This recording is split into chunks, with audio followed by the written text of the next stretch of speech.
Pacific rim. So இன்னைக்கு இந்த மூவியை பற்றி தாங்க பார்க்க போகிறோம். ஸோ இந்த மூவியை பற்றி சொல்லணும் அப்படின்னா, இந்த படம் வந்தது 2013.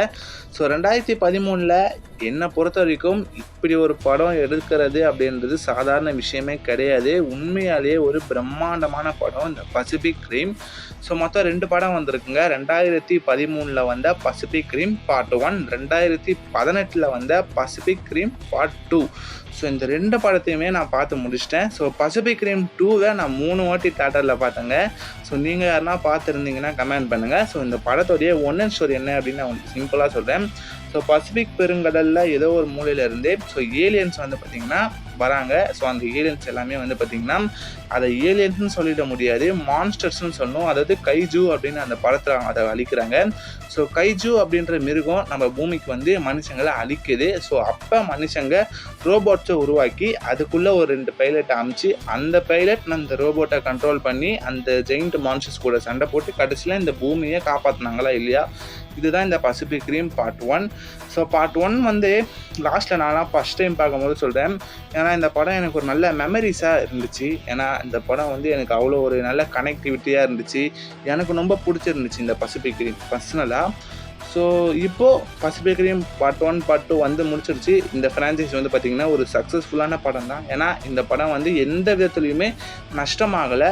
பாசிபிலிட்டி இந்த படம் வந்து நல்லா காசு பார்த்த படம் தான். ஸோ பார்ட் 3க்காக நிறைய பேர் வெயிட்டிங் நினைக்கிறேன். ஸோ ஆனால் இந்த படத்துடைய டைரக்டர் ஒரு போஸ்ட் பண்ணியிருந்தார். என்ன அப்படின்னா, ஒருவேளை பசிபிக் ரிம் பார்ட் 3 வந்தால் அது எதனா ஒரு மான்ஸ்டர் வர்ஸோடைய யூனிவர்ஸில் இருந்தால் அது நல்லாயிருக்கும் அப்படின்னு சொல்லியிருக்காங்க. எனக்கும் அது ரொம்ப பிடிச்சிருந்துச்சு.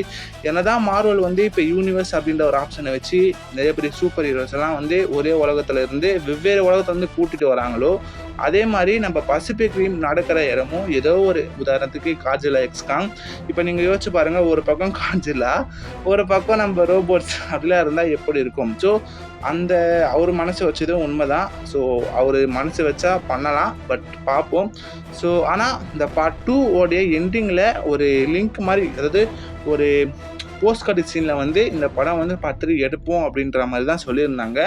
உண்மையாலே ஒரு நல்ல படம். ஸோ பார்ட் 2 ஸ்டோரி என்னவாக இருக்கும் அப்படின்னா, அதே மாதிரி தான் அந்த போர் நடந்து, அதாவது பார்ட் 1 ஏலியன்ஸ் அந்த கிரகத்தை வந்து அந்த போர்ட்டலை அழிச்சிருவாங்க. ஸோ அழிச்சிட்ட பிறகு பார்ட் 2 நடக்கும்போது அதை அழிச்சு கிட்டத்தட்ட 10 வருஷம் கழிச்சு தான் இந்த பார்ட் 2 நடக்கிற மாதிரி கதைக்களம் இருக்கும். ஸோ பார்ட் 2 அதே தான். ஸோ உங்களுக்கே தெரியும், பார்த்தவங்களுக்கு சொல்ல தேவையில்ல. ஒருத்தர் வந்து பார்த்திங்கன்னா அந்த பிரெயின், அதாவது ஏலியனுடைய மூளைக்குள்ளே போய் தான் வந்து அந்த விஷயத்தெல்லாம் தெரிஞ்சுக்கிட்டு பார்ட் 1 அழிப்பாங்க.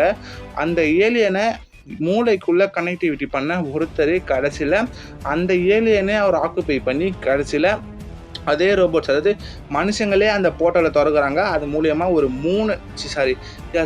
4 கைஜூ வந்து பார்த்திங்கன்னா அந்த உலகத்துலேருந்து தப்பிச்சு வந்துடும். ஸோ தப்பிச்சு வந்த அந்த கைஜூவை மிஞ்சிருக்கிற இந்த மனுஷங்க தோக்கடிச்சாங்களா இல்லையா? இதுதான் பார்ட் 2 ஸ்டோரி. பட் ஆனால் என்னை பொறுத்த வரைக்கும் ஒரு ஹைகிராஃபிக்ஸான வெறித்தனமான படம்னு சொல்லுவேன். உங்களுக்கு இந்த பிரம்மாண்டமான படங்கள்லாம் பார்க்க பிடிக்கும் அப்படின்னா ஜஸ்ட் ட்ரை பண்ணி பாருங்கள். ஸோ இதுக்கு மேலே நான் இந்த படத்தை பற்றி பேச விரும்பலைங்க. செக் பண்ணி பாருங்கள், உண்மையாக ஒரு நல்ல படம். ஸோ இந்த வீடியோ உங்களுக்கு பிடிச்சிருந்தா நம்ம சேனலை லைக் பண்ணுங்கள், ஷேர் பண்ணுங்கள், சப்ஸ்கிரைப் பண்ணுங்கள். நீங்கள் பண்ணுற ஒவ்வொரு சப்ஸ்கிரைபும் எனக்கு ஒரு மோட்டிவேஷனாக இருக்கும். So love you guys, by.